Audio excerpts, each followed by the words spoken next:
ఓం శ్రీ గణేశాయ ఓం శ్రీ గణేశాయ ఓం శ్రీ గణేశాయ నమః ఓం శ్రీ గణేశాయ నమః ఓం నమః శివాయ శంభో శంకర హర మహాదేవ్ శ్రీ గురుదేవ దత్త అవధూత చింతనాయ శ్రీ గురుదేవ దత్త ఓం శ్రీ గురుభ్యో నమః శ్రీపాద శ్రీవల్లభాయ సింహ సరస్వతి నమః ఓం శ్రీ గురుదేవ దత్త ఓం శ్రీ గురుదేవ దత్త శ్రీ గురుదేవ దత్త ఓం శ్రీ గురుదేవ దత్త ఓం శ్రీ గురుదేవ దత్త అవధూత చింతన శ్రీ గురుదేవ దత్త అవధూత చింతన శ్రీ గురుదేవ దత్త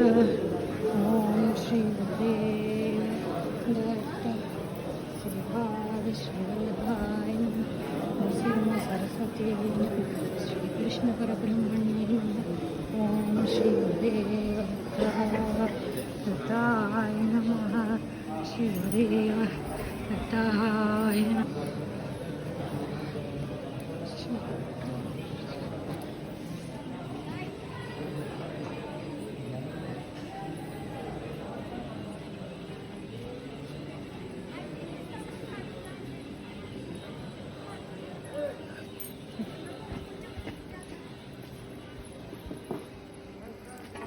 తెల్లవారుజామున 4 అయింది. అందరూ స్నానాలు చేస్తున్నారు. ఇక్కడ భీమామార్జన నదిలో నీళ్ళు చక్కగా ఉన్నాయి. కొన్ని రోజుల క్రితం వరద వచ్చి మొత్తం అదంతా చూడొచ్చు. షెడ్ మీద అంతా బురద మొత్తం అంత పైదాకా వచ్చేసింది వరద.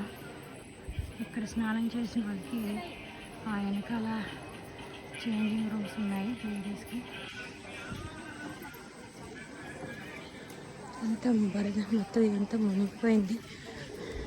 చాలా ఒక వారం క్రితం అంతా క్లీన్ చేశారు. 2 రోజులు అయింది. అప్పుడు ఒక వారం దాకా ఎవరికి పారాయణ చేసుకుంటా కుదరలేదు.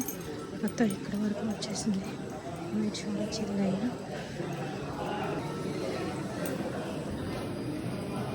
ఇది అశ్వత్థ వృక్షం. మనకి గుడి చరిత్రలో చెప్పిన అశ్వత్థ వృక్షం ఇది.